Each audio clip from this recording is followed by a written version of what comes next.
नमस्कार, मैं अभिषेक कुमार आप सभी का स्वागत करता हूं रेलवे कैंपस यूट्यूब चैनल पे। तो आप सभी को मेरा जय गुरु। तो चलिए, साइको का आज से हम लोग क्लास स्टार्ट कर रहे हैं। और आप सभी को पता है कि LP CBT 1 CBT 2 trade test के बाद अब आपका एक टेस्ट बचता है CBAT, computer based aptitude test, जिसे आप साइको का भी नाम देते हैं।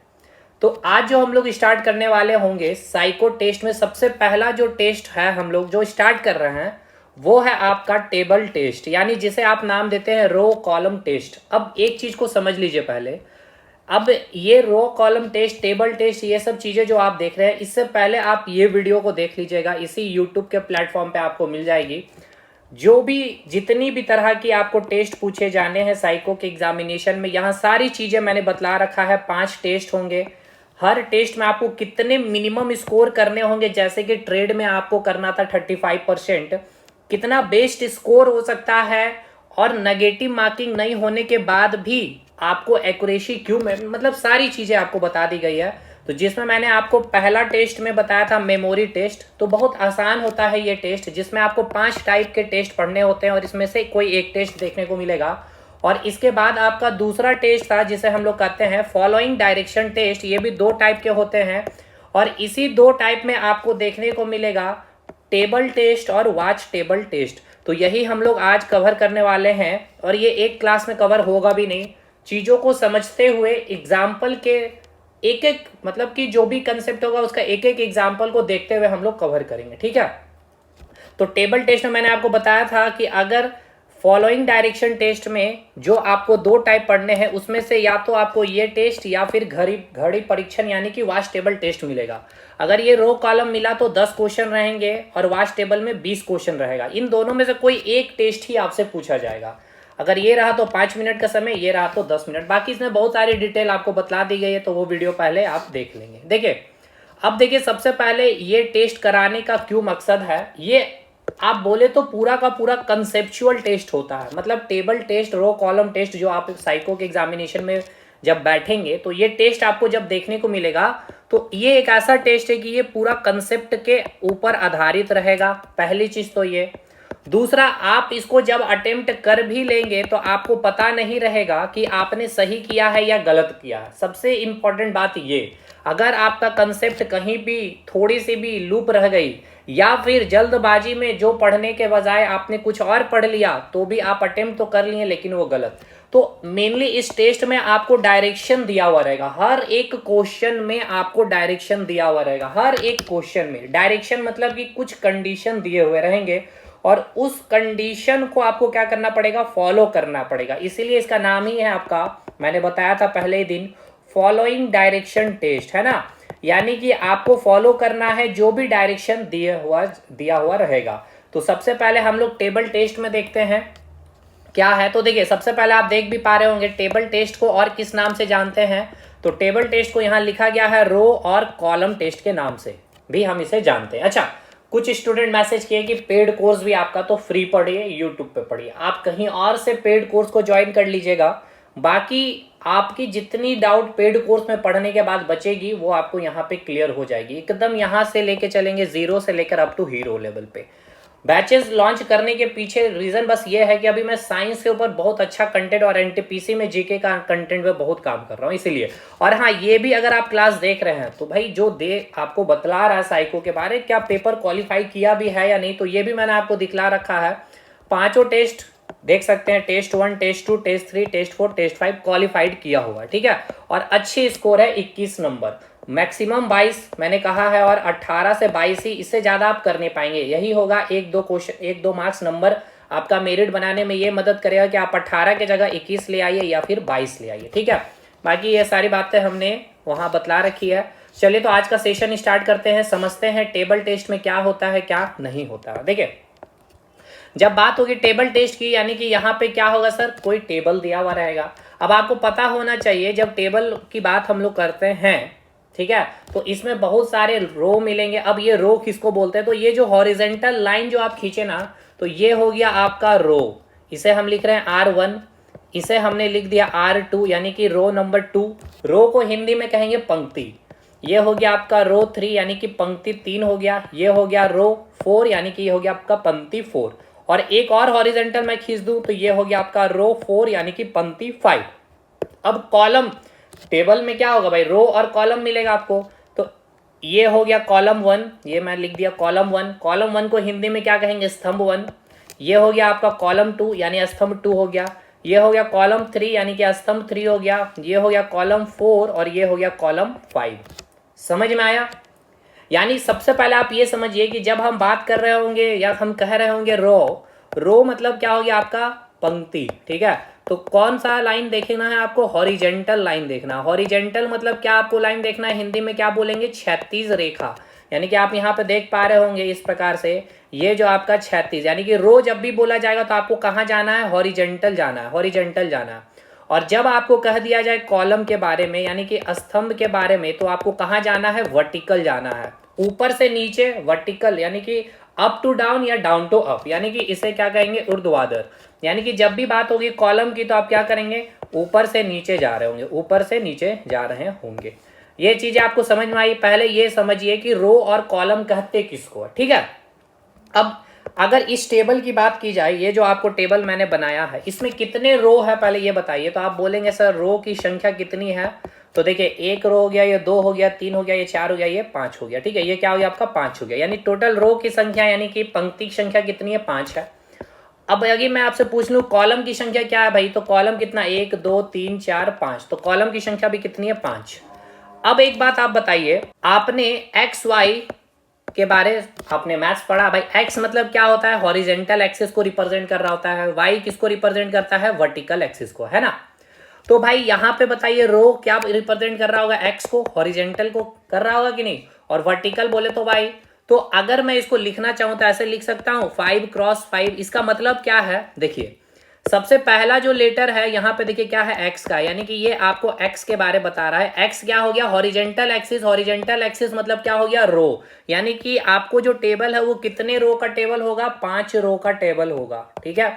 और ये सेकंड लेटर क्या बताएगा, वाई एक्सिस को। वाई एक्सिस मतलब वर्टिकल यानी कि कॉलम को, यानी कि कॉलम की संख्या कितनी है, 5।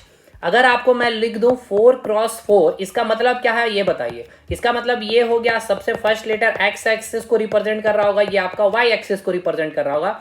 एक्स एक्सिस मतलब क्या हो गया सर, हॉरिजेंटल यानी कि रो हो गया। वाई एक्सिस यानी कि वर्टिकल, ये क्या हो गया, कॉलम। यानी कि इसमें कितने रो है, 4 रो है और 4 कॉलम है। समझ में आया? उसी प्रकार अगर मैं आपको लिख करके दे दूं 7x7, ठीक है, 7x7, इसका मतलब क्या है भाई, तो ये फर्स्ट लेटर एक्स एक्सिस को रिप्रेजेंट करेगा और ये सेकंड लेटर वाई एक्सिस को। तो एक्स एक्सिस बोले तो रो और वाई एक्सिस बोले तो कॉलम। तो कितना रो हो गया, 7 रो हो गए, और कितने कॉलम हो गया, 7 कॉलम हो गए। चलिए ये आप समझ में आ गया। यानी अब आप क्या समझ लिए, चलिए पहले इससे हम लोग स्पेस ले लेते हैं यहाँ पे, चीजों को क्लियर करके देखिएगा, समझिएगा अच्छी तरह से। अगर आप इस फिगर को देखें ध्यान से, तो अगर आपको मैं यहां से पूछूं अगर आपको मैं बोलूं कि इसका रिप्रेजेंटेशन लिखे रो बाय रो और कॉलम का, तो आप क्या करेंगे, पहले चेकआउट करेंगे कितना रो है, 1 रो 2 रो 3 रो 4 रो 5 रो, यानी कि 5 क्रॉस कॉलम काउंट करेंगे, 1 2 3 4 5, यानी कि 5। तो आप इस टेबल को क्या लिखेंगे इस प्रकार से, 5x5, यानी ये क्या हो गया आपका 5x5। अगर यहाँ पे एक और रो जुड़ जाता है, यानी ये हो जाता रो 6 और एक आपका इधर कॉलम हो जाता कॉलम 6, तो आप इसको क्या लिखते हैं सर, 6x6, यानी कि 6 कॉलम, सॉरी 6 रो 6 कॉलम, 6 स्तंभ, 6 पंक्ति और 6 स्तंभ हो जाता, ठीक है। ये आप समझ में आया कि नहीं? अब देखिए एकदम बेसिक से मैं स्टार्ट करूंगा, पहले ही कहा था। देखिए अब मेनली एग्जामिनेशन में आपका 5x5 का ही टेबल पूछा जाएगा, ठीक है। अब एक बात ध्यान रखिएगा, जब भी आप साइको की तैयारी कर रहे होंगे, सुन लीजिए ध्यान से, ये बहुत मैं रियलिटी चीजें बतला रहा हूं। कहीं से भी आप पढ़ रहे होंगे, नॉट इवन यहाँ पे आप वीडियो देख रहे हैं, तो जहां से भी तैयारी कर रहे हैं साइको की, तो ठीक है, अकॉर्डिंग टू सिलेबस। अब तो रेलवे ने सिलेबस दे रखा है, लेकिन सिलेबस में भी लिख रखा उन्होंने कि एट द एग्जामिनेशन हॉल आपका जो भी पैटर्न आपको दिया गया है वो पैटर्न चेंज हो सकता है। पैटर्न चेंज होने का मतलब कि आप यहाँ पे साइको में 5 टेस्ट को पढ़ के जाएंगे, हर 5 टेस्ट के अलग अलग टाइप को देख करके जाएंगे, लेकिन एग्जामिनेशन हॉल में हो सकता है आपको कुछ और टेस्ट दिया हुआ रह सकता है, कुछ और पैटर्न दिया हुआ रह सकता है। यहाँ अभी आप जैसे कि रो कॉलम में आप 5x5 पढ़ के जा रहे हैं, तो हो सकता है आपके एग्जामिनेशन में 7x7 पूछा जा सकता है। तो ये आपको वहीं पर ध्यान देना पड़ेगा, क्योंकि जब भी आप कोई भी टेस्ट देंगे, पहला टेस्ट, 5 टेस्ट होंगे, तो पहला टेस्ट से पहले आपको फुल इंस्ट्रक्शन दिया जाएगा, इंस्ट्रक्शन पढ़ने का समय दिया जाएगा, उसका एग्जाम्पल भी आपको दिया जाएगा कि एग्जाम्पल देख लीजिए कैसे चीजें बनेगी, सारी चीजें बता दी जाएगी, कितने क्वेश्चन रहेगी, इसके क्वेश्चन के लिए आपको कितने समय रहेंगे, ठीक है। तो ये सबसे इंपॉर्टेंट, ऐसा नहीं है कि अगर यहाँ रो कॉलम 5x5 पढ़ लिए हैं और वहां आपने देख लिया रो कॉलम है, इंस्ट्रक्शन आपने देखा नहीं अच्छे से भाई, और वहीं पे यहाँ से जो आप सीख करके गए वही अप्लाई कर दिए, तो याद रखिएगा इनका जो इंस्ट्रक्शन है वो इंस्ट्रक्शन को ही आपको फॉलो करके बनाना होगा, क्योंकि रेलवे यही कहती है। साइको का मतलब ये कि एट अ टाइम आपका डिसीजन मेकिंग, आपको तुरंत कुछ चीजें दी गई तो आप कैसे उस डायरेक्शन को फॉलो करते हैं, तो ये सेकेंड टेस्ट डायरेक्शन को ही फॉलो करवाता है, ठीक है। तो ये आपको ध्यान रखना। लेकिन ये मैंने इसलिए बोला क्योंकि 2018 में यही चीज हुआ, पहला टेस्ट में जो स्टूडेंट पढ़ के गए वो था ही नहीं, एक न्यू टेस्ट, लेकिन वहां पे इंस्ट्रक्शन को जिसने पढ़ा उन्होंने अटेम्प्ट किया, पास हुए, लेकिन मैक्सिमम स्टूडेंट फेल कर गया था साइको में, और 5 में से कोई भी एक टेस्ट अगर फेल होते हैं आप तो फिर आप डिस्क्वालीफाई वहीं पे हो जाएंगे। चीजें क्लियर है। अब देखिए यहाँ पे कुछ इंपॉर्टेंट चीज समझ लीजिए ध्यानपूर्वक, ठीक है। देखिए वही यहाँ पे मैं वो बातें बतला रहा हूँ भाई जो आपको करनी पड़ेगी एग्जामिनेशन हॉल में, और वही होगा आपको, क्योंकि ये हमारे साथ हो रखा है। देखिए टोटल नंबर ऑफ क्वेश्चन कितने पूछे जाते हैं, टेबल टेस्ट या रो कॉलम दिया हुआ रहेगा तो 10 क्वेश्चन दिए जाएंगे, आपको दिए जाएंगे, जिसके लिए रहेगा समय 5 मिनट। अब ध्यानपूर्वक समझिए, ये 10 क्वेश्चन 5 मिनट में बहुत इजी टास्क नहीं रहता है, ऐसा इसीलिए बोल रहा हूं क्योंकि ये जो 10 क्वेश्चन है, हर 10 क्वेश्चन अपना एक अलग अलग क्वेश्चन रहेगा, इस क्वेश्चन का अपना अलग डायरेक्शन रहेगा, इसमें इस क्वेश्चन के अलग डायरेक्शन रहेंगे, और वो क्या होगा, क्वेश्चन भी लेंदी रहेगा, यानी कि लेंदी इन द सेंस कि 2 से 3 लाइन का क्वेश्चन ही रहेगा, तो उसे पढ़ने में समय लगेगा। वो जो बातें बोलेंगे उसको फॉलो करके, फॉलो कहाँ करेंगे, वो गिवन टेबल पे फॉलो करके फिर वो आंसर को फाइंड आउट करेंगे। तो आपको क्या है कि ऊपर नीचे स्क्रॉल करना होगा पेपर को, पेज को, कंप्यूटर स्क्रीन में जो पेपर आपका खुला हुआ रहेगा, तो आपका जो माइंड डाइवर्ट होगा, ए के जगह बी, बी के जगह सी, रो के जगह कॉलम, लेफ्ट के जगह राइट, राइट के जगह लेफ्ट, अप के जगह डाउन, डाउन के जगह अप, कॉर्नर लेफ्ट, कॉर्नर अपर, कॉर्नर डाउन, कॉर्नर लेफ्ट, ये मिसमैच हो चलता है वहां पे। और हम जब यहाँ पे देख रहे होते हैं एग्जैक्ट क्वेश्चन में कि बोला गया था डी का राइट, और हम वहां पे मिसमैच कर गए हैं कि डी का लेफ्ट करके आ गए, तो इसलिए कहें कि आप इसको बना भी लीजिएगा, आपको पता भी नहीं रहेगा कि आपने गलत अटेम्प्ट किया। तो अब इसको समझिए, तो फिर क्या करना चाहिए, देखिए क्या करना है। सबसे पहले टारगेट क्या होना चाहिए, ये 10 क्वेश्चन है, इसका सबसे बेस्ट मैं बता रहा हूं आपको, 10 क्वेश्चन को आप पढ़ेंगे, ऐसा नहीं कि 5 मिनट आप 10 क्वेश्चन नहीं, मतलब कि पहला अटेम्प्ट लिए बन गया, दूसरा अटेम्प्ट बन लिया, तीसरा क्वेश्चन भी बन गया, चौथा शायद नहीं बना, तो तुरंत उसको स्किप करके 5वें क्वेश्चन को पढ़िए, क्योंकि हो सकता है नीचे के 2-3 क्वेश्चन इजी लैंग्वेज हो और इजी क्वेश्चन हो। तो 10 क्वेश्चन में पहला टारगेट ये होना चाहिए कि 6 क्वेश्चन 100% एक्यूरेसी के साथ बना ले हम, 6 क्वेश्चन सही, और फिर 7वां क्वेश्चन 8वां क्वेश्चन में 90-95% एक्यूरेसी के साथ बनाइए। 2 क्वेश्चन आप स्किप कर जाइए, कोई दिक्कत नहीं है, लेकिन ये टारगेट मत रखिएगा कि 10 क्वेश्चन ये हमें बना लेनी है, तो भाई क्या होगा, गलती होने के चांसेस हो, तो आप कहेंगे नेगेटिव मार्किंग है नहीं। तो देखिए ये अब जो भी हो, लेकिन अब इस एग्जाम का जो मोटिव है, तो रेलवे क्या बोलती है आप पढ़िएगा अभी सिलेबस में, तो इसमें आपकी एक्यूरेसी यही देखी जा रही है कि आप कितना सही डिसीजन मेकिंग कर सकते हैं, पर्सन है। तो आप एग्जामिनेशन हॉल में ही आपकी एक्यूरेसी सही नहीं, तो आप खुद ही पहले बता रहे हैं आरआरबी को, हम अयोग्य हैं भाई, एक्यूरेसी लेवल मेरा बहुत खराब है, ठीक है। लेकिन देखिए सबसे पहले मैंने जो बताया कि कोशिश करना है 6 क्वेश्चन सही अटेम्प्ट कर ले, उसके बाद 1-2 क्वेश्चन और बनाइए, 90-95% एक्यूरेसी से भी काम चल जाएगा, क्योंकि ये 6 क्वेश्चन सही बनाना इसलिए जरूरी है क्योंकि 6 क्वेश्चन अगर आप बना रहे तो साइको में 21-22 के पास पहुंच जाइएगा, ठीक है ना। चलिए ये यहां तक चीजें क्लियर है। यहां आपने ये भी समझ लिया, रो मतलब हिंदी में इसे पंक्ति कहेंगे, यानी जो हॉरिजेंटल, जब भी रो की बात होगी तो हम कहां चलेंगे, हॉरिजेंटल यानी कि क्षैतिज रेखा में चलेंगे। कॉलम की क्षैतिज रेखा मतलब समझ रहे ना भाई, या तो आप इधर चलेंगे राइट साइड या फिर चलेंगे इधर लेफ्ट के साइड, ठीक। और जब बात होगी कॉलम यानी स्तंभ यानी वर्टिकल हम लोग चलेंगे, वर्टिकल मतलब या तो आप अप चलिएगा या तो फिर आप डाउन चलिएगा, ठीक है, यही 2 चीजें होंगी। तो तो ये आपका क्लियर हो गया, हॉरिजेंटल वर्टिकल यानी रो और कॉलम का कंसेप्ट पूरा क्लियर है, ठीक है। मोस्टली चांस है जो एग्जामिनेशन में आना चाहिए 5x5 ही आएगा, 5 रो और 5 कॉलम आपको दिए हुए रहेंगे। चलिए भाई अब देखिए 5, अब ये यहाँ पे चलिए अब देखिए इस टेबल को, ये आपका टेबल आपको मैंने बता दिया, रो 1 रो 2 रो 3 रो 4 रो 5 यानी कि 5 रो है। पहला जो लेटर किसको रिप्रेजेंट कर रहा होगा, नंबर, ये रो को रिप्रेजेंट कर रहा होगा। 1 2 3 4 5 कॉलम है, तो अगला जो लेटर या नंबर जो होगा वो किसको रिप्रेजेंट कर रहा होगा, कॉलम को। यानी कि ये टेबल क्या हो गया आपका 5x5 का हो गया, ठीक है। ये चीजें समझ में आ गया आपको। चलिए भाई अब देखिए यहाँ पे जो 5x5, देखिए मोस्टली चांस है कि इसमें जो लेटर यूज होंगे ए से ई तक, यानी ABCDE, ठीक है। लेकिन फिर से वही बात कि एग्जामिनेशन हॉल में शायद ए से लेके ई यूज ना करके हो सकता है PQRST यूज कर ले, तो ये आपको वहां ध्यान रखना है कि वहां क्या यूज किया गया, ठीक है। वो बाकी आप तो स्क्रीन में देख रहे होंगे तो समझ पा रहे होंगे। तो ए से ई तक इसमें लेटर होंगे और हर लेटर का अपना एक नंबर होगा। जैसे आपने देखिए साइको कंप्लीटली मेंटली आपको चेक किया जाता है, आपको मेंटली कितने फिट हैं, तो मेंटल एबिलिटी जो रीजनिंग में पढ़ रहे होते हैं ना, यही चीज है आपका साइको। तो ए का जो नंबर है 1 रहेगा, बी का नंबर 2 रहेगा, सी का नंबर 3, डी का नंबर 4 और ई का नंबर 5, ठीक है। चलिए अब आइए पहले चीजों, पहला कंसेप्ट, पहला पॉइंट याद आपको समझिएगा। देखिए जब भी टेबल में, यानी कि ये जो आपका गिवन टेबल जो आप देख रहे हैं 5x5 का टेबल, जब भी इसमें बात होगी बाएं या दाएं की, तो अब इसको आप कैसे समझिएगा, या अगल बगल यूज हो जाए। पहले बाएं दाएं का कंसेप्ट समझ लीजिए, ठीक है। देखिए यहां मैं लिखा हूं x, कोई एक लेटर है, ठीक। तो जो आपका टेबल है आप उस टेबल के तरफ अपना फेस कर लीजिए, यानी ये आप टेबल देख रहे हैं तो आपका फेस जो है इस डायरेक्शन में होना चाहिए।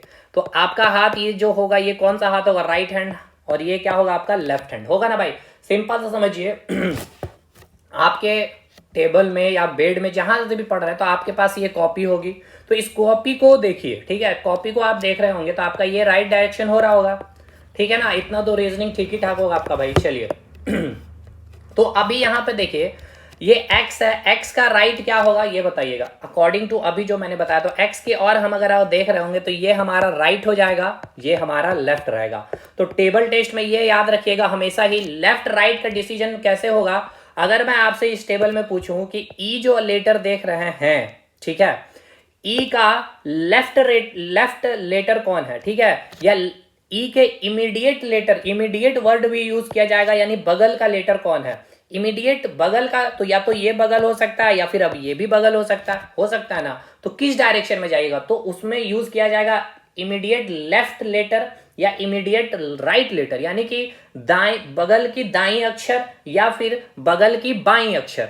तो अगर बोल दे बगल की बाई अक्षर यानी इमीडिएट टू लेफ्ट तो क्या हो जाएगा बी। अगर बोल दे इमीडिएट टू राइट तो क्या हो जाएगा डी, यानी कि बगल की दाई अक्षर क्या होगा ई की। समझ में आया, नहीं आया कोई नहीं, फिर से समझिए। हमने ये बोला कि कोई एक लेटर है, जैसे कि मैं लेटर ले लिया हूं डी। अब इस डी के बारे में आपसे क्या सवाल बन सकता है, देखिए मैं यहां सवाल, अभी ये सवाल नहीं है भाई, देखिए ये सब तो मैं एक एक आपको अभी कंसेप्ट बताते चलूंगा। जैसे ये रहा, तो इसके बेस्ट पे मैंने एक एग्जांपल लिया, फिर ये आपका कंसेप्ट है, इसके बेस्ट पे एग्जांपल लिया। तो ये इतना ही एक लाइन का आपका क्वेश्चन नहीं रहेगा। तो देखिए इसको ऐड कर देगा एग्जाम में, इसको भी ऐड कर देगा कंसेप्ट को, फिर तीसरा कंसेप्ट को ऐड करके एक क्वेश्चन बनाया जाएगा। तो वो सारे कंसेप्ट को पहले आपको समझने हैं। शेष का मतलब क्या होगा, के का मतलब खुद को काउंटिंग करना है या काउंटिंग नहीं करना, डायगोनल में कैसे चीजों को काउंट करेंगे, सारी चीजें आपको समझनी पड़ेगी। तो चलिए अभी जैसे यहां मैं आपसे पूछूं, हिंदी इंग्लिश दोनों में आप सुनिएगा कि जो डी अक्षर है, डी के बगल का अक्षर कौन सा होगा। तो पहले आप बोलिएगा इसका बगल, एक तो ये बगल होगा या बगल ये होगा। बगल मतलब क्या हो गया भाई, इमीडिएट लेटर। इमीडिएट मतलब क्या होगा, अगल बगल, ठीक है, अगल बगल। इमीडिएट मतलब क्या हो गया, अगल बगल। या फिर देखिए यहां लिखा गया next to each other, next to each other. तो इमीडिएट अगल बगल का मतलब आप समझ में आया कि नहीं ये बताइएगा। अगल बगल का मतलब समझ में आया कि नहीं ये बताइएगा भाई। अगल बगल का मतलब समझ में आया, यानी कि अगल बगल यानी कि उसके दाएं और बाएं। अब ये पता चलेगा कि हम किस तरह हमें जाना है, दाएं या बाएं। तो आपको एग्जामिनेशन हॉल में मेंशन रहेगा, क्वेश्चन में लिखा हुआ रहेगा इमीडिएट लेफ्ट लेटर, ठीक है। इमीडिएट लेफ्ट लेटर यानी कि बगल की बाईं अक्षर, बगल की बाईं अक्षर क्या हो जाएगा, ए हो जाएगा। इमीडिएट राइट लेटर यानी बगल की दाईं अक्षर बी हो जाएगा। ये क्लियर हो गया। चलिए तो पहला आपने ये कंसेप्ट क्लियर कर लिया सर, बायां दायां आप डायरेक्शन फाइंड आउट कर लेंगे अब, ठीक है। चलिए तो इसका एक हम लोग एग्जांपल लेते हैं। सबसे पहले क्वेश्चन है स्तंभ 2, ठीक है। स्तंभ 2 मेंशन किया गया है, कौन सा कॉलम, कॉलम 2 के चौथे अक्षर, ठीक है ना। कॉलम 2 के चौथे अक्षर के दाएं बगल कौन से अक्षर, यानी कि which letter is to the right of the fourth letter in column 2। देखिए ध्यान पूर्वक साइको में, एलपी के पेपर में अगर जा रहे तो ये साइको फाइनल आपका टेस्ट है भाई। अगर यहाँ डिस्क्वालीफाई तो मतलब सारी चीजें खत्म, मेहनत ट्रेड वगैरह जो भी आपने क्वालिफाई किया, इसलिए ध्यान पूर्वक क्वेश्चन को पढ़ना। तो क्वेश्चन में क्या बोला गया, कॉलम 2 में जाना, सबसे पहले स्तंभ 2 में चले गए हम लोग, यानी यहाँ पे हमें चलना है, यानी इस कॉलम की बात हो रही है, कॉलम 2 की, ठीक है। इंग्लिश में पढ़ लेंगे आप।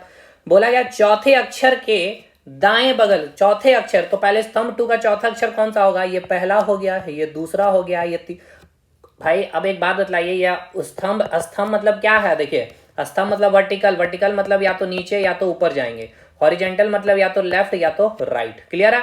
तो चौथा अक्षर क्या हो गया भाई, चौथा अक्षर आपका डी हो गया, ठीक है। चलिए क्वेश्चन यहाँ आ गए, चौथे अक्षर आ गए, स्तंभ 2 के चौथे अक्षर पे आ गए। चौथे अक्षर के दाएं बगल कौन से, दाएं बगल, दाएं बगल। तो भाई अब एक बात बताइए, सबसे पहले इसको हटा लिया जाए, अब यहां तक आप समझ चुके हैं, ठीक है। यानी आपको लेटर मिल गया है डी, चलिए वहीं आ गया है जो हमने एग्जाम्पल में भी लिया था। तो अब बताइए हमें, क्या बताइएगा आप कि इस डी के बगल, तो एक तो ये बगल, एक ये बगल, अब कौन सा बगल भाई, ये आपका राइट है यानी ये दायां है, और ये आपका लेफ्ट है यानी ये बायां बगल है। तो क्वेश्चन में क्या बोला है, दाएं बगल यानी right of the fourth letter, ठीक है ना। तो दाएं बगल क्या हो जाएगा, आंसर बी, ठीक है। क्या हो जाएगा, आंसर बी। क्लियर है कि नहीं, ये बताइएगा। तो अब या तो अब आपको एक और एग्जांपल में ले लूं, जैसे कि आपको बोला जाएगा कि रो मैं ले रहा हूं, कॉलम ले लिया, रो 3 है, ठीक है ना। पंक्ति 3 के तीसरे अक्षर पंक्ति 3 का तीसरा अक्षर कौन है, ये पहला है, ये दूसरा है, ये तीसरा। पंक्ति में हम कहां जाएंगे भाई, हॉरिजेंटल जाएंगे, या तो लेफ्ट या तो राइट जाएंगे, ठीक है। तो चलिए, तो पंक्ति 3 का तीसरा अक्षर कौन हो गया, तो भाई पंक्ति 3 का तीसरा अक्षर हो गया आपका ई। अब इस ई के इमीडिएट लेफ्ट लेटर कौन है, यानी कि इस ई के बाएं बगल की लेटर कौन है, तो बायां कौन होगा, ये होगा, ये लेफ्ट यानी कि ये बायां हो गया, ये हो गया आपका राइट यानी कि दायां। तो इसके लेफ्ट बाएं यानी कि बाएं में बगल लेटर कौन हो गया, बी हो गया, क्लियर है। और अगर पूछता कि पंक्ति 3 यानी कि रो 3 के जो तीसरा अक्षर है उसका दायां बगल लेटर कौन है, दायां बगल मतलब कि इमीडिएट राइट लेटर कौन है, तो आप क्या कहते हैं, डी कहते हैं। चलिए समझ में आ गया होगा। अब इससे ज्यादा स्लो में या फिर एकदम डेप्थ में जाकर के मैं आपको एग्जांपल नहीं दे सकता हूं, हर एक एग्जांपल मैंने 2-2 3-3 बार समझा दिया। अब आइए पहला कंसेप्ट क्लियर है, देखिए सारी चीजों को नोट डाउन करते चलेगा, हर एक कंसेप्ट को। सबसे पहला कंसेप्ट आपका यहाँ पे ये क्लियर हो गया, क्या हो गया आपका, एक बायां दायां वाला कंसेप्ट, ठीक है, पहला। अब आइए दूसरा कंसेप्ट पे। दूसरा कंसेप्ट में क्या बोला गया है, अगर कोई लेटर कॉर्नर में, अच्छा हाँ, अब देखिए ये भी बहुत इंपॉर्टेंट है। जैसे अब ये लेटर की अगर हम बात कर ले, कॉर्नर में है, सबसे कॉर्नर में ए है, और उसके बाद सबसे कॉर्नर में आपका एक ये भी है, और ये भी आपका सबसे कॉर्नर में है, और ये भी आपका सबसे कॉर्नर में, ठीक है। तो अब एक बात बतलाइएगा, सिंपल सा कॉमन सेंस लगा के बताइए, इसका बगल इधर कोई लेटर है, नहीं है, तो यानी इधर तो अब हम जाएंगे नहीं भाई। अब इसका बगल इधर कोई लेटर है, नहीं है, तो इधर भी हम जा नहीं सकते हैं। उसी प्रकार अगर इसका बगल इधर देखे तो नहीं है, इसका बगल भी इधर कोई लेटर नहीं है। तो जब ऐसा कंडीशन बन जाए, कैसा कंडीशन बन जाए कि लेटर कॉर्नर में हो, ठीक है, लेटर कहाँ हो, कॉर्नर में हो, लेटर कॉर्नर में हो, और आपसे पूछा जाए बगल का लेटर क्या होगा, और कोई डायरेक्शन नहीं दिया रहेगा, यानी कि अब तब आप अंडरस्टूड रहिएगा, इसके बगल में तो इधर जा नहीं सकते, यानी कि आपको इसी लेटर के बारे पूछा गया, इसी लेटर के बारे पूछा गया, इधर आप जा नहीं सकते हैं तो इस लेटर के बारे पूछा गया, इधर आप जा नहीं सकते हैं तो इधर जाएंगे, इस लेटर के बारे आपसे पूछा गया, ठीक है। तो चलिए पहले देख लेते हैं क्या लिखा गया, नहीं लिखा गया, आप समझे या नहीं समझे कोई बात नहीं, फिर से अभी एग्जाम्पल भी हम लोग लेंगे। देखिए लिखा गया कि अगर कोई लेटर कॉर्नर में पड़ेगा तो उसके रिस्पेक्ट में एक ही बगल होगी, है ना। अगर ये लेटर अगर कॉर्नर में आप देख रहे हैं तो इसके रिस्पेक्ट में कॉर्नर बगल क्या होगा, इमीडिएट लेटर कौन सा होगा, इमीडिएट लेटर ई होगा, इसका इमीडिएट लेटर क्या होगा, ई होगा, इसका इमीडिएट लेटर क्या होगा, सी होगा, इसका इमीडिएट लेटर क्या होगा, डी होगा, है ना जी। तो वही बातें यहां पे लिखी गई है, if any letter fall in the corner then there will be only one side in its respect. अब जैसे ये एग्जांपल देखिए, स्तंभ 5 के अंतिम अक्षर। तो स्तंभ 5 कहाँ है भाई? स्तंभ 5, तो भाई स्तंभ यानी कि कॉलम की बात हो रही है, तो कॉलम ऊपर से नीचे, तो स्तंभ 5 ये हो गया। तो इसकी अंतिम अक्षर, तो नीचे से नीचे सबसे चले जाएंगे, तो इसका अंतिम अक्षर क्या हो गया? ए हो गया। अब इसका बगल का लेटर लिख दिया गया, तो बगल इधर कोई लेटर है नहीं भाई, तो बगल का लेटर क्या हो जाएगा? ई हो जाएगा। ठीक है, तो वही लिखा गया क्वेश्चन में, स्तंभ 5 के अंतिम अक्षर के बगल कौन सा अक्षर होगा? Which letter will be the next to the last letter in column 5? तो आंसर ई।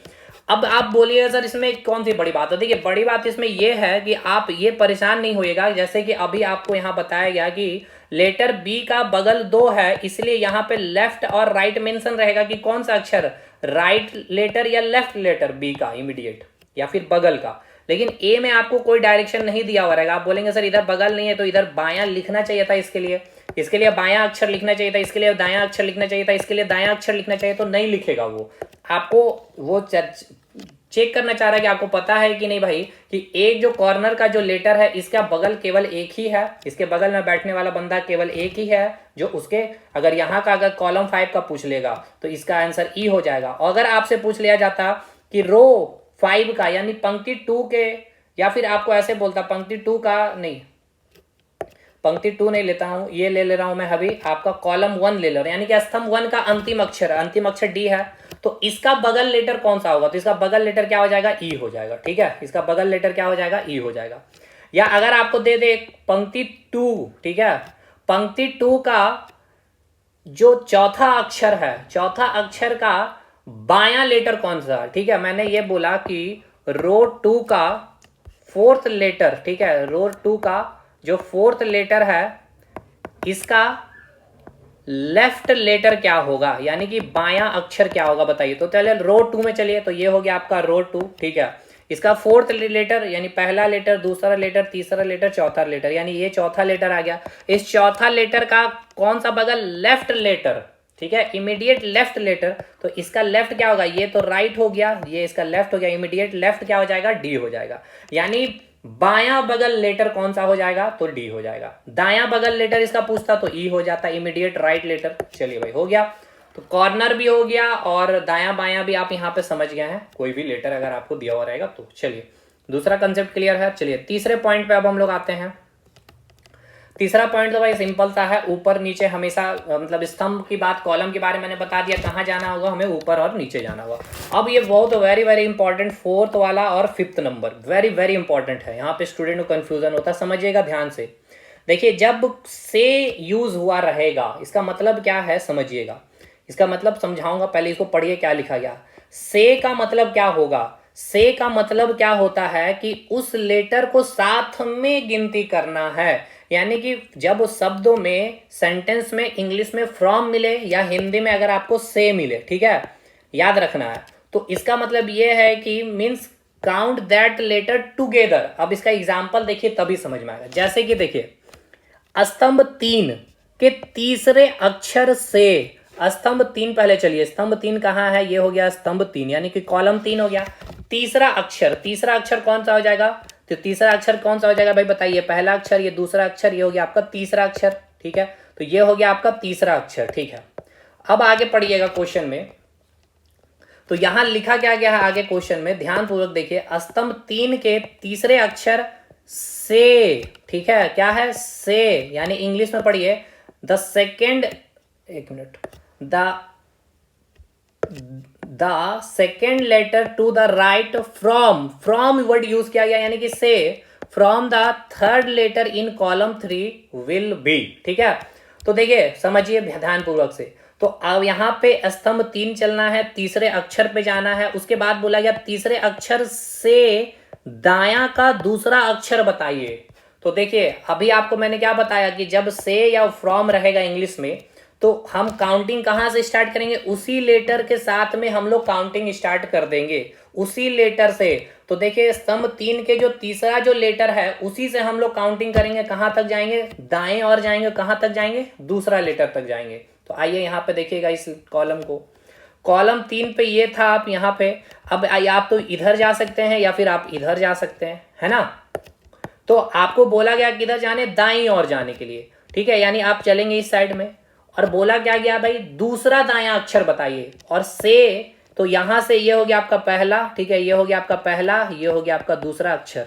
तो इसका दाएं यानी कि स्तंभ 3 का तीसरे अक्षर से दाएं का दूसरा अक्षर कौन सा, तो पहला अक्षर यही हो जाएगा, दूसरा अक्षर डी होगा। ठीक है, तो से का कंसेप्ट समझ में आया कि से शब्द जब भी यूज होगा तो हम लोग वही यूज करेंगे, मतलब वहीं से काउंट करना स्टार्ट करेंगे। ठीक है, से का मतलब क्लियर है।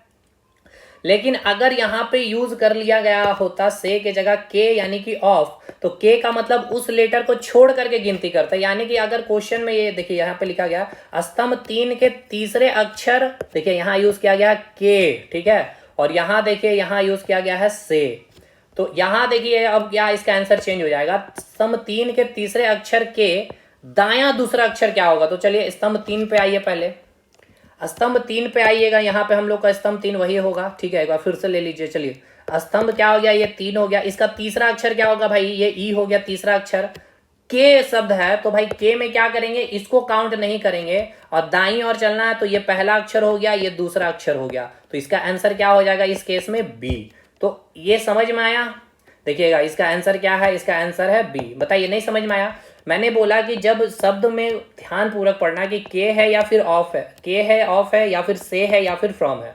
से रहेगा तो उस लेटर से ही काउंटिंग स्टार्ट कर देंगे, और जब के रहेगा तो के means count except that letter, उसको एक्सक्लूड कर देंगे, उसको हटा करके काउंटिंग स्टार्ट करेंगे उस लेटर को। तो के का मतलब उस लेटर को छोड़ करके गिनती करेंगे। ठीक है, एक एग्जाम्पल और हम लोग ले लेते हैं। चलिए एक बार खुद का एग्जाम्पल हम लोग बना करके कर लेते हैं, तो और भी चीजें क्लियर हो जाएगी।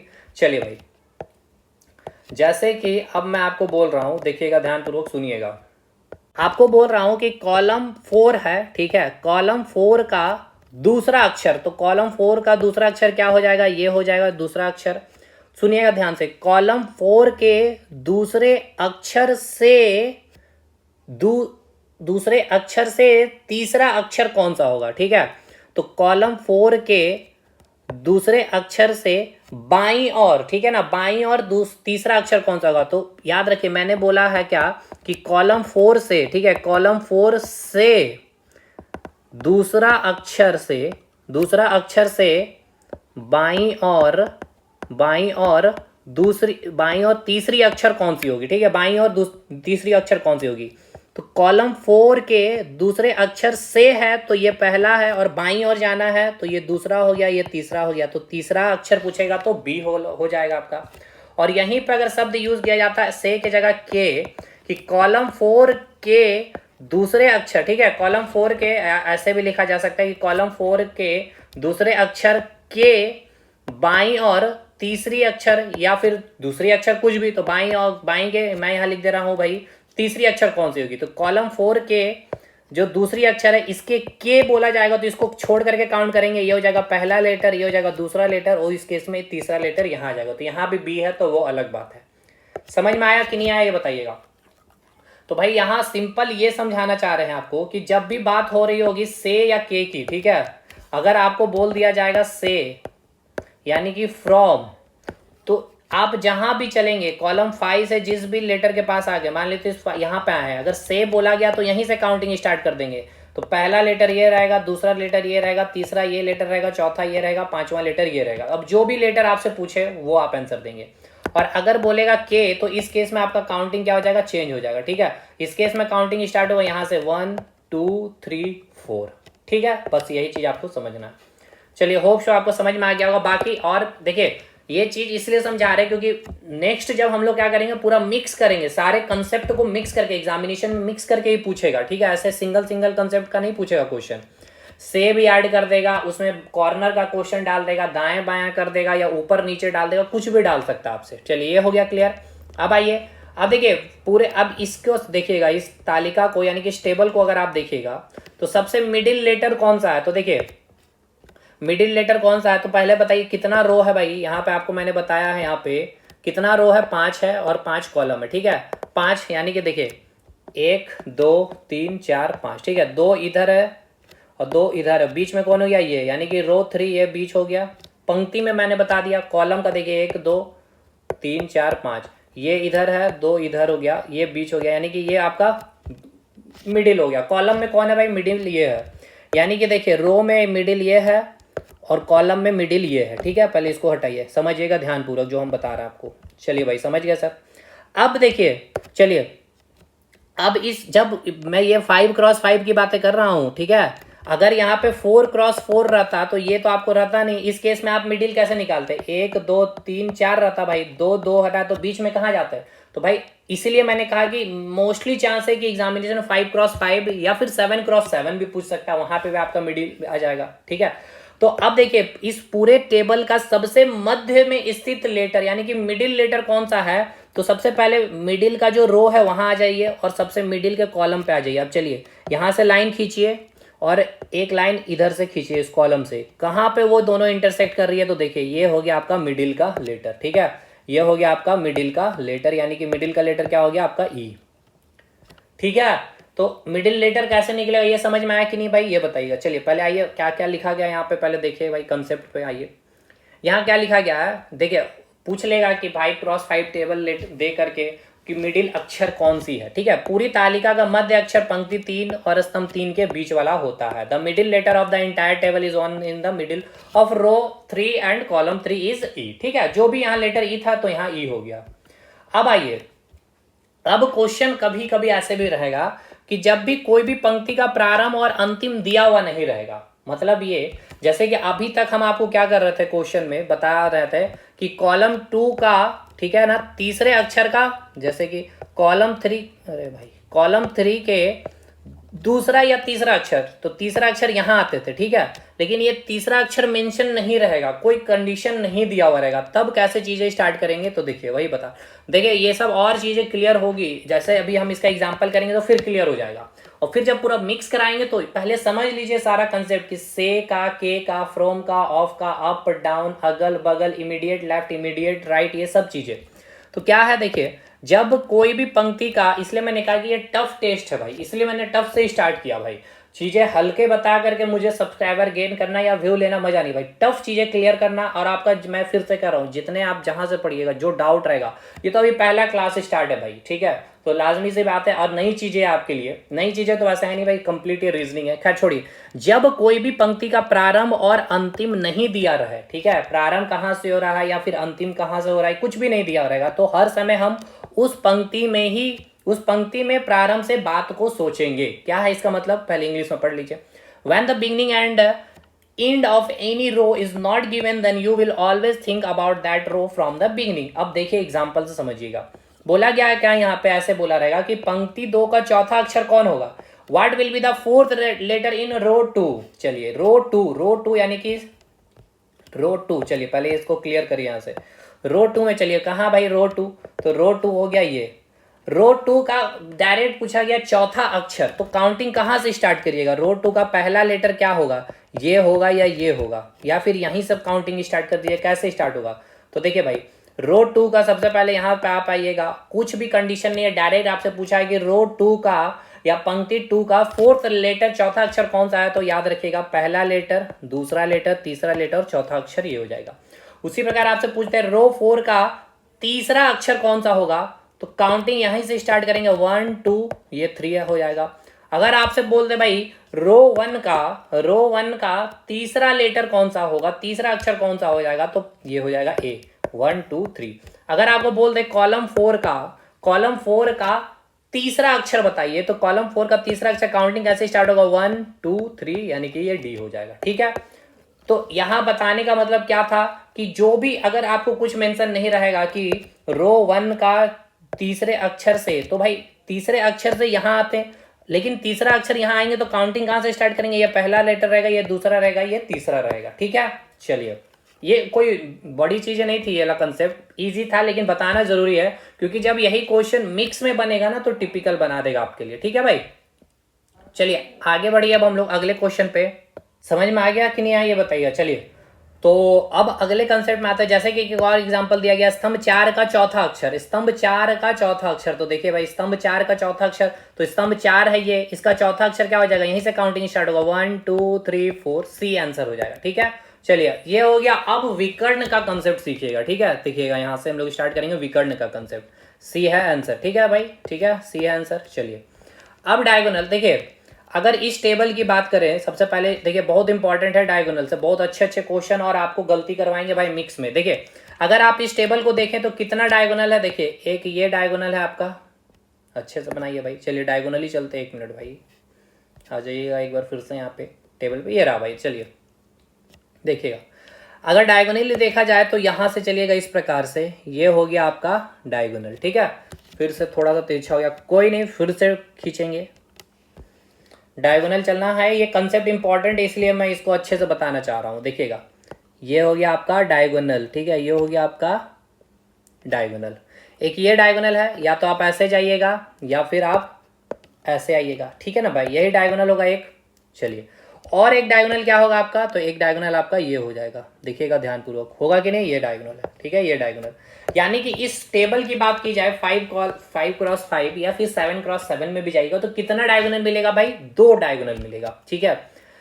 डायगोनल तो मिलेंगे 2, ठीक है, डायगोनल कितने मिलेंगे, 2। अच्छा डायगोनल को हिंदी में क्या बोलेंगे, विकर्ण, यानी कि कितने विकर्ण होंगे, 2, लेकिन इसको अलग अलग नाम से हम बोलेंगे। 2 विकर्ण है लेकिन इसको अलग अलग नाम से बोल सकते हैं, जैसे कि देखिए भाई, चलिए आइए, सब चीज यहाँ लिखा हुआ है, ये तो क्यों ही उतना समय व्यक्त किया जाए।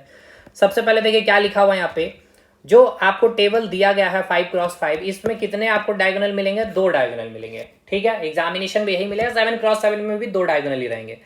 अब देखिए इन 2 विकर्ण को हम कई नाम से जानते हैं, यहाँ 4 नाम मैंने लिखा, 5 भी नाम हो सकता है, वो अब एक बार कंसेप्ट समझ लीजिएगा तो फिर कोई दिक्कत नहीं है। देखिए this 2 diagonal known by 4 name, अब ये इंपॉर्टेंट है चारों को समझना। देखिए सबसे पहला, पंक्ति वर्ण के विकर्ण का चौथा अक्षर बताइए कौन सा होगा, which letter will be the fourth on the diagonal of row 1, यानी पंक्ति 1 यानी रो 1 का चौथा अक्षर, विकर्ण का बताना, विकर्ण का चौथा अक्षर। अब आइए यहाँ पे खेला होगा, देखिए सबसे पहले पंक्ति 1 में चलिए, यानी कि पंक्ति 1 हो गया आपका, ये रो 1 हो गया, तो बोला क्या गया है, रो 1 का विकर्ण का चौथा अक्षर, रो 1 का मतलब ये आ जाइए यहाँ पे, इसका चौथा अक्षर, तो ये हो गया पहला अक्षर, ये हो गया दूसरा अक्षर, ये हो गया तीसरा अक्षर, ये हो गया आपका चौथा अक्षर। तो डायगोनली इस प्रकार से चलिएगा, समझे, क्योंकि विकर्ण है। तो अब ये समझ में आंसर क्या है, सी है। चलिए देख लेते हैं पहले सी है या नहीं है भाई। चलिए भाई बिल्कुल सी है, ठीक है ना, देखिएगा सी है। अब इसको और एक शब्द से यूज किया जा सकता है, क्या, सेंटेंस से यूज किया जा सकता है कि स्तंभ 1 यानी कि कॉलम 1 की जो डायगोनल है, स्तंभ 1 के विकर्ण का चौथा अक्षर, which letter will be the fourth letter on the diagonal of column 1, यानी इसी को, यही सवाल को पूछने का तरीका एग्जामिनर आपसे पूछ सकता है कि आपका ये कंसेप्ट क्लियर है कि नहीं, ये बताइए। अब आपसे क्या पूछा है क्वेश्चन एग्जामिनर ने सेंटेंस में कि कॉलम 1 के विकर्ण का, कॉलम 1 के विकर्ण का चौथा अक्षर बताइए। तो कॉलम 1 के विकर्ण का चौथा अक्षर यहां से स्टार्ट होगा, ये पहला, ये फिर दूसरा, चलिएगा भाई कॉलम 1 का ये विकर्ण होगा ना, रो 1 का भी यही विकर्ण होगा, यही तो हम आपको समझाना चाह रहे हैं। तो ये पहला अक्षर हो गया, ये दूसरा अक्षर हो गया विकर्ण का, ये तीसरा अक्षर हो गया, चौथा अक्षर भी सी हुआ, ठीक है। तो समझिए, क्या समझिए, मैंने ये बोला कि ये टेबल में 2 विकर्ण है, ये एक विकर्ण हो गया और दूसरा ये विकर्ण हो गया, ठीक है। तो अभी हम दूसरा विकर्ण को हटा रहे हैं। ये जो आप देखे, पहला जो विकर्ण आपने देखा, ठीक है, फर्स्ट जो आपने डायगोनल देखा, फर्स्ट जो डायगोनल आपने देखा, अब ये डायगोनल में जाने का हमने आपको 2 तरीका बताया कि नहीं भाई। एक तो रो वर्ण का विकर्ण अगर बोला जाएगा तो रो वर्ण का यहां से विकर्ण आपका स्टार्ट हो जाएगा, काउंटिंग कितना अक्षर बोला गया वो अब देखना। तो मैं बोल रहा हूं रो वर्ण का विकर्ण का तीसरा अक्षर कौन सा होगा, यानी कि रो 1 यानी कि कॉलम पंक्ति 1 के विकर्ण का तीसरा अक्षर, यानी कि रो 1 के डायगोनल का थर्ड लेटर क्या होगा। तो रो 1 का डायगोनल यहां से स्टार्ट होगा, पहला लेटर डायगोनल ही, चलिए दूसरा लेटर, तीसरा लेटर ई हो जाएगा। या आपसे पूछेगा, ऐसे भी इसको पूछ सकता है कि कॉलम 1 के स्तंभ 1 के विकर्ण का तीसरा अक्षर। तो भाई कॉलम 1 के पहला लेटर विकर्ण, ये दूसरा लेटर विकर्ण का, ये तीसरा लेटर ये है, ठीक है। तो अब आप समझ में आ गया कि अगर मैं ये विकर्ण आपको दिखा रहा हूं तो ये विकर्ण आने का हमारे पास 2 तरीका हो गया। एक तो रो 1 के विकर्ण बोला जा सकता है, जो भी लेटर आपको बोल दे, या फिर कॉलम 1 के विकर्ण का 2, तीसरा, चौथा लेटर कुछ भी बोल सकता है, ठीक है। उसी प्रकार दो आपसे यहां पे भी तो बन सकता है, जैसे कि एक विकर्ण ये हो गया आपका, तो इस विकर्ण के लिए आपको क्या यूज किया जा सकता है कि रो 5 के, ठीक है ना, यानी पंक्ति 5 के विकर्ण का चौथा अक्षर बताइए। तो पंक्ति 5 के विकर्ण, पंक्ति 5, तो पंक्ति 5 ये है, इसका विकर्ण यहाँ से स्टार्ट करिए भाई। पहला लेटर, ये दूसरा लेटर, ये तीसरा लेटर और ये चौथा लेटर हो जाएगा ए। तो देखिएगा यहाँ पे इसके बाद आपको वही दिया गया है एग्जाम्पल में। चलिए देखते हैं। पंक्ति 5 के विकर्ण का तीसरा अक्षर यहाँ पे बोला गया है, the third letter on the diagonal of row 5। तो रो 5 का, चलिए भाई तीसरा लेटर पे हम लोग आएंगे डायगोनली। तो तीसरा लेटर अगर बोल देगा तो चलिए देखते हैं तीसरा लेटर क्या आ रहा है। रो 5 का, ठीक है ना, रो 5 का विकर्ण का, यानी विकर्ण यहाँ से स्टार्ट होगा। ये पहला लेटर विकर्ण का, ये दूसरा लेटर विकर्ण का, तीसरा लेटर विकर्ण क्या होगा, ई होगा। तो चलिए देखते हैं आंसर में क्या दिया गया है। ई दिया है कि नहीं दिया, बिल्कुल ई दिया हुआ है, ठीक है। या अब एक और डायगोनल यहीं से देखिए, वही डायगोनल, यानी कि ये डायगोनल जो आप देख रहे हैं, यानी ये आपको पहले इसको हटा दूं। देखिए ये आपका डायगोनल था, है ना। तो इसमें हम कैसे बोल दिए, रो 1 के डायगोनल, कोई भी लेटर पहला दूसरा तीसरा, तो आप ऐसे आइएगा। या फिर यही डायगोनल को हम ऐसे भी तो बोल सकते थे, कॉलम 5 के विकर्ण का तीसरा अक्षर। तो कॉलम 5 के विकर्ण का ये पहला विकर्ण का अक्षर हो जाएगा, ये दूसरा विकर्ण का अक्षर हो जाएगा, ये तीसरा विकर्ण का अक्षर। तो ये भी देखिए, ये भी वही डायगोनल हो गया ना। तो समझ में आया 4 तरीका क्या है आपका, मतलब फिर से देखिए यहाँ समझिए अच्छे से। हमने आपको ये बोला कि ये जो आपका टेबल है इसमें 2 विकर्ण है, एक तो ये विकर्ण है और आपका एक ये विकर्ण है भाई।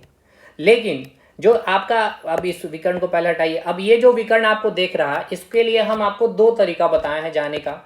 एक तो रो 1 का विकर्ण बोल देगा तो यहाँ से ही आप स्टार्ट करेंगे, या कॉलम 1 का विकर्ण बोलेंगे तो यहीं से चले आएंगे, यानी बात वही हुआ विकर्ण, ये आपका विकर्ण का बात आपसे किया जा रहा है, ठीक है।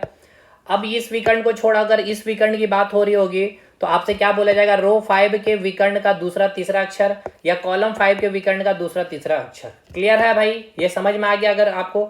अब ये इसको और टिपिकल किया जाएगा, अब आगे देखिएगा कैसे, ये आपको समझ में आया कि नहीं पहले ये बताइएगा। अब देखिए ये स्तंभ 5 के विकर्ण का तीसरा अक्षर, ठीक है, जो मैंने अभी बताया ये ई होगा। अब देखिए पर्टिकुलर लेटर का विकर्ण, नोट्स अभी रेडी ही हो रहा, कोई नहीं, हम अभी आपको इसका कंसेप्ट दे देते हैं। पर्टिकुलर लेटर का विकर्ण, इसका मतलब क्या समझिए। देखिए जैसे कि ये पूरा टेबल आपको दिख रहा है, अब इस टेबल में आपको बोल देगा, क्या बोलेगा कि देखिए क्या बोलेगा, पहले इसको हटा लिया जाए, चलिए इसको हटाइए।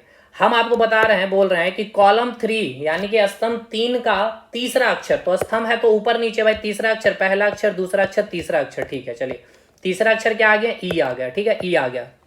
अब बताइए इस ई का अगर आप देखें, ठीक है, तो ये पर्टिकुलर एक लेटर है, कोई एक सिंगल लेटर है, इसका विकर्ण मुझे बताइए। तो देखिए एक ये विकर्ण हो जाएगा, एक ये विकर्ण हो जाएगा, एक ये विकर्ण हो जाएगा और एक ये विकर्ण हो जाएगा। यानी कि इस पर्टिकुलर लेटर की बात की जाए तो कितने विकर्ण हो जाएंगे, 4 विकर्ण हो जाएंगे।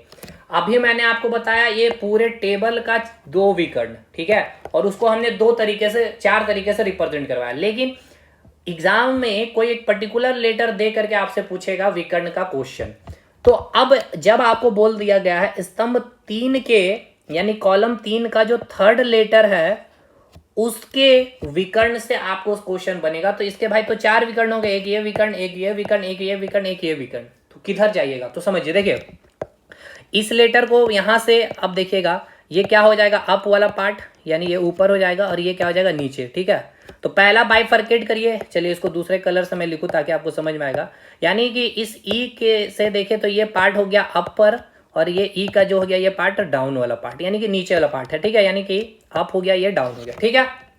यानी कि अब आपको क्वेश्चन में रहेगा कि कॉलम 3 के, ठीक है ना, कॉलम 3 का जो तीसरा अक्षर है, तीसरे अक्षर के ऊपर विकर्ण, तो ऊपर विकर्ण बोल दिया गया, यानी कि अब ये विकर्ण का रास्ता बंद हो गया, ये विकर्ण का रास्ता बंद हो गया। ऊपर का विकर्ण तो ये भी ऊपर में है, ये भी ऊपर में है, यानी अब तो आपके पास 2 रास्ते हैं। मतलब कि जैसे समझिए, देखिए जैसे मैंने आपको बताया कि ये कोई आपका एक लेटर है, ठीक है, 2 ये आपका लेटर, इसके पास 4 आपके पास क्या है भाई विकर्ण, एक विकर्ण इधर है, एक विकर्ण इधर है, एक विकर्ण इधर है, एक विकर्ण इधर है। तो अभी मैंने आपको बोला कि क्या करिए, पहले इसको समझिए, पहले बाइफरकेट करिए, अलग अलग करिए। ये वाला जो आपका विकर्ण है, ये डायगोनल 1, ये डायगोनल 2, ये डायगोनल 3 और ये डायगोनल 4, ठीक है। तो किस विकर्ण की बात हो रही होगी तो आप कैसे पकड़ेंगे, सबसे पहले देखिए कि अपर विकर्ण है या फिर लोअर विकर्ण है या फिर नीचे वाली विकर्ण है या नीचे वाली डायगोनल है। पहले ये देखना है। तो आपने देख लिया अपर विकर्ण है यानी कि ऊपर वाली विकर्ण यानी कि ऊपर वाली डायगोनल है, यानी बात किसकी हो रही है सर, D2 की और D1 की। अब इस D2 और D1 में किधर जाना है, तो अब इसको फिर बाइफरकेट करिए। देखिए बाइफरकेट मैं कर रहा हूं इस फिगर में, ठीक है, अलग से एक और फिगर बना दिया हूं, ठीक है। ये 4 विकर्ण हो गया आपका, ये D1 हो गया, ये D2 हो गया, ये D3 हो गया, ये D4 हो गया। अब इसको मैं बाइफरकेट कर रहा हूं, ये आपका क्या हो जाएगा लेफ्ट, ये क्या हो जाएगा राइट। अब देखिए समझिए, अब ये वाला आपका तो डायगोनल होने से रहा, ये तो आपको जाना नहीं है, नीचे हमें आना नहीं है भाई, ठीक है ना, नीचे हमें आना नहीं है, हमें जाना था ऊपर, ठीक है, हम ऊपर आ गए। तो ऊपर में अब हम D2 की तरफ जाएंगे या D1 की तरफ जाएंगे, तो आपको बोल दिया गया था कि स्तंभ 3 के तीसरे अक्षर, ये जो तीसरा अक्षर है जो भी लेटर होगा, ठीक है ना, यहाँ पे जो भी लेटर होंगे, मान के चलते हैं यहाँ मैं लिख दिया हूँ ई लेटर है, तीसरे अक्षर के ऊपर का विकर्ण लिख दिया, ठीक है, ऊपर के दाईं ओर के विकर्ण का दूसरा अक्षर बताइए। तो ऊपर की ओर बता दिया और दाईं ओर बोल दिया, यानी कि इस विकर्ण की बात हो रही है, यानी ये रास्ता भी आपका बंद हो गया। समझ में आ गया, यानी वो लिख दिया है दायां, ऊपर की दाएं विकर्ण या फिर ऊपर के बाएं विकर्ण, या फिर आपको बोल देगा ऐसे कि नीचे की बाएं विकर्ण या फिर दाएं विकर्ण। तो नीचे की ये बाएं विकर्ण हो जाएगा, नीचे की ये दाएं विकर्ण हो जाएगी, ठीक है। समझ में आया कि नहीं आया? अब इसका एक एग्जाम्पल पहले ले लीजिए, उसके बाद समझ में आएगा। जैसे कि देखिए यहीं पे अगर आपको बोल दिया जाए कॉलम 3 का जो तीसरा अक्षर है ई, ठीक है, चलिए क्वेश्चन पहले, चलिए क्वेश्चन नहीं, पहले इसको यहाँ पे मैं आपको एक एग्जांपल दे दे रहा हूँ, देखिए, क्योंकि वहाँ पे लिखा ही नहीं भाई मैंने, तो कैसे बताऊंगा, ठीक है। देखिए कॉलम 3 का तीसरा अक्षर कौन है, ये है, ठीक है। कॉलम 3 का तीसरा अक्षर कौन है भाई, कौन है, कॉलम 3 का तीसरा अक्षर कौन है भाई, ई है, ठीक है। तो इस तीसरे अक्षर का जो विकर्ण है, विकर्ण का तीसरा अक्षर कौन सा होगा बताइए। मैंने ये बोला कि कॉलम 3 का, ठीक है, तीसरे अक्षर के ऊपर के दाईं और दूसरा विकर्ण बताइए, ठीक है। क्वेश्चन ये है कॉलम 3 के थर्ड लेटर के ऊपर यानी कि अपर के दाईं और यानी कि राइट साइड के सेकंड लेटर बताइए, सेकंड लेटर कौन सी होगी, सेकंड विकर्ण कौन सी होगी, ठीक है ना।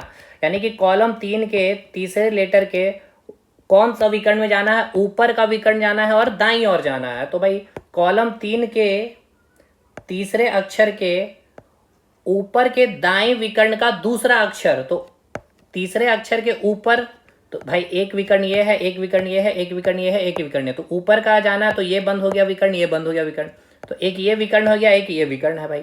तो पहला लेटर ये है, दूसरा लेटर ये है, पहला लेटर ये है, दूसरा लेटर ये है, तो कौन सा लेटर होगा, तो बोला गया है ऊपर के दाईं ओर के दूसरा, ऊपर के दाईं ओर के विकर्ण का दूसरा अक्षर। तो ऊपर का ये हो गया डायगोनल, दाईं ओर बोला जा रहा है यानी कि ये विकर्ण में जाएंगे, तो पहला अक्षर ये हो गया आपका दूसरा अक्षर। क्लियर हुआ कि नहीं ये बताइएगा पहले।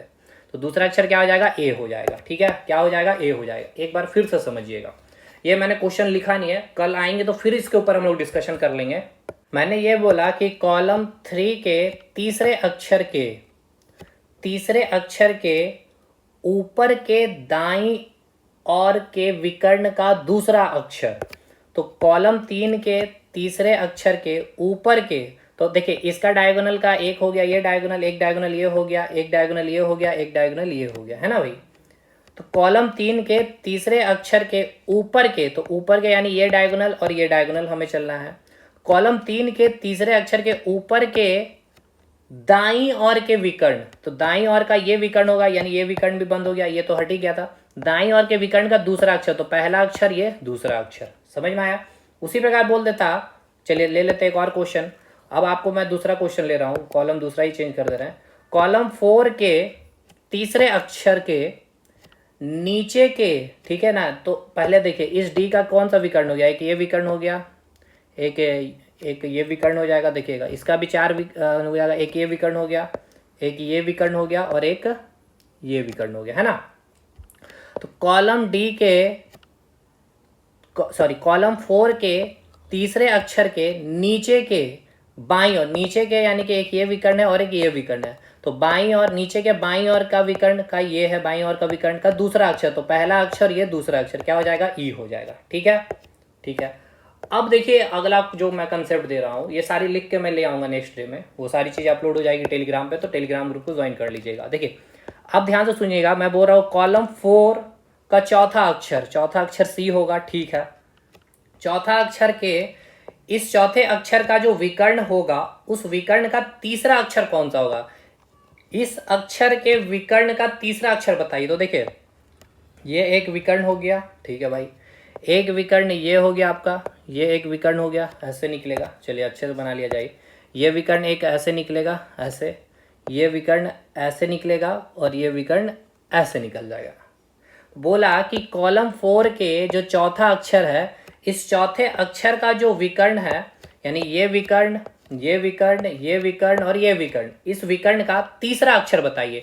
आपको नहीं बताया यहाँ की ऊपर, ना नीचे, ना दाएं, ना बाएं, या बस ये बोला गया कि ये जो चौथा अक्षर आप देख रहे हैं ना भाई सी, इसके विकर्ण का तीसरा अक्षर बताइए। तो पहले कॉमन सेंस लगाइए, यहां से आप जा रहे हो तो एक ही अक्षर पे खत्म हो गया डायगोनल, इधर आए तो एक ही लेटर आपको मिल रहा है, इधर आए तो केवल एक ही लेटर मिल रहा है, अब इधर आइएगा तो देखिए 3 अक्षर मिल रहा है, एक अक्षर, ये 2 अक्षर, ये 3 अक्षर। तो ये आपको समझना होगा, ऊपर नहीं दिया है, ना नीचे दिया, ना दाएं बाएं दिया, ना दाएं दिया, ये आपको यहाँ पर डायरेक्ट यहाँ भेजना चाहा, इसलिए उसने कॉलम 4 का चौथे अक्षर को यूज किया, ना ऊपर ना दाएं, ना ऊपर ना नीचे, ना दाएं ना बाएं शब्द को यूज करके वो डायरेक्ट यहाँ पर आपको भेज दिया। समझ में आया कि नहीं आया, ये बताइए। जैसे कि एक और हम आपको एग्जांपल लेते हैं, देखिए कॉलम 4 पे ही चलिएगा, ठीक है। कॉलम 4 के चौथे अक्षर हो गया भाई, चौथे अक्षर के नीचे, तो अब देखिए इस सी से हम जाएंगे तो एक आपको ये डायगोनल मिल गया, एक तो ये आपका रहेगा ही डायगोनल, एक ये रहेगा डायगोनल, और एक ये रहेगा डायगोनल, ठीक है। तो कॉलम 4 के चौथे अक्षर के नीचे यानी ये डायगोनल खत्म, ये डायगोनल खत्म, यानी ये डायगोनल बचा, ये डायगोनल बचा, तो नीचे के, अब देखिए ये आपका क्या हो जाएगा राइट, ये हो जाएगा लेफ्ट डायगोनल। तो नीचे के किस साइड में, बाएं की ओर, बाएं मैंने बोला, लेफ्ट बोला, लेफ्ट के विकर्ण का पहला अक्षर, तो पहला अक्षर क्या है भाई, ये सी है, तो आंसर हो जाएगा सी, ठीक है। अब इसका मैं 1-2 एग्जांपल करा दूंगा तो आपको समझ में आ जाएगा। अब इसमें और भी बहुत सारी चीजें हैं, अभी आप मेनली पहले ये कॉलम का डायगोनल देखिए, इंपॉर्टेंट है इस टेबल में। हमने आपको ये बताया कि ये टेबल में जब आपसे पूछा जाएगा तो इसमें कितने रहेंगे डायगोनल, 2 डायगोनल रहेंगे, ठीक है, 2 डायगोनल इस प्रकार से रहेंगे। लेकिन इस 2 डायगोनल के बारे आपसे एग्जाम में कैसे कैसे पूछ सकता है, सबसे पहला तरीका, रो 1 के विकर्ण, रो 1 का विकर्ण, यानी कि यहाँ से आपका विकर्ण स्टार्ट ऐसे चलेगा, यानी वही विकर्ण की बात होगा, या फिर आपको बोल देगा कॉलम 1 का विकर्ण, तो ये भी आपका ऐसे ही चलेगा, कॉलम 1 का विकर्ण, ठीक है। अगला आपका टारगेट ऐसे पूछ सकता है कि रो 5 का विकर्ण, रो 5 का विकर्ण यहां से ऐसे चलेगा आपका, रो 5 का विकर्ण ये चलेगा आपका ऐसे, ठीक है। या फिर आपको बोल देगा कॉलम 5 का विकर्ण, तो वो भी आपका ऐसे आएगा। तो ये 2 विकर्ण को ऐसे रिप्रेजेंट किया जा सकता है एग्जाम में, ठीक है। इसके बाद मैंने आपको ये बताया कि पर्टिकुलर लेटर दे करके आपको विकर्ण का, तो जैसे कि ये कोई एक पर्टिकुलर लेटर है, तो इसके विकर्ण को देखेंगे तो एक विकर्ण ये रहा, एक डायगोनल ये रहा, देन यहां से एक डायगोनल ये रहा, और यहां से एक डायगोनल, यानी कि कोई एक पर्टिकुलर लेटर है तो इसके पास 4 डायगोनल है, diagonal 1, diagonal 2, diagonal 3 and diagonal 4। तो अब यहां से हम इसको क्या कर सकते हैं, ये अपर डायरेक्शन हो गया, ये आपका लोअर डायरेक्शन नीचे की डायरेक्शन हो गया, ये आपका राइट हो गया, ये लेफ्ट। तो आपको बोला रहेगा इस लेटर का अपर, ठीक है, या फिर आपका लिखा हुआ रहेगा नीचे यानी कि लोअर, ध्यान रखना भाई। तो इस लेटर के अपर या लोअर को ध्यान पूर्वक समझते हुए कॉलम 4 के, या फिर यहां पे जैसे कि है कि कॉलम 3 के जो थर्ड लेटर है, थर्ड लेटर क्या है आपका ई है, ई के जो विकर्ण है, ई के जो नीचे के बाएं विकर्ण, यानी कि लोअर के लेफ्ट साइड के डायगोनल की बात हो रही है। तो भाई इसके लोअर यानी कि ये डायगोनल खत्म, ये डायगोनल खत्म हो गया, ये डायगोनल बचा, ये डायगोनल बचा। अब इस डायगोनल में भी लेफ्ट साइड के डायगोनल की बात हो रही है, तो लेफ्ट साइड की डायगोनल ये डायगोनल हो गया, तो इसके कौन सा लेटर है भाई, दूसरा लेटर पूछेगा तो ये हो जाएगा, पहला लेटर पूछेगा तो ये आंसर हो जाएगा, ठीक है। चलिए तो आज की क्लास यहाँ समाप्त की जाए। आगे भाई विकर्ण का और मतलब कि ये जो यहाँ लिखा हुआ नहीं है नोट्स को, ठीक है ना, ये नोट्स अभी प्रिपेयर हो नहीं पाए क्योंकि क्लासेस लेनी भी इंपॉर्टेंट थी, देख भी सकते पेन, अभी यहाँ पर्टिकुलर लेटर के बारे पूरा विकर्ण का डायरेक्शन पूरा चीजें लिखनी है, तो पूरा विकर्ण का कंसेप्ट समझेंगे। इसके बाद डायगोनल के बाद और भी बहुत सारी चीजें हैं समझने के लिए, तो नेक्स्ट वीडियो में मिलेंगे। और अगर सेशन अच्छा लगा हो तो शेयर करेंगे दोस्तों तक, मिलते हैं कमेंट सेक्शन में, अगर कोई डाउट रह गया तो कमेंट करेंगे। और ये आप फिर से ध्यान रखिए कि टोटल 5 टेस्ट आपको करने हैं। 5 टेस्ट में फॉलोइंग डायरेक्शन से हमने चीज़ों को स्टार्ट किया है।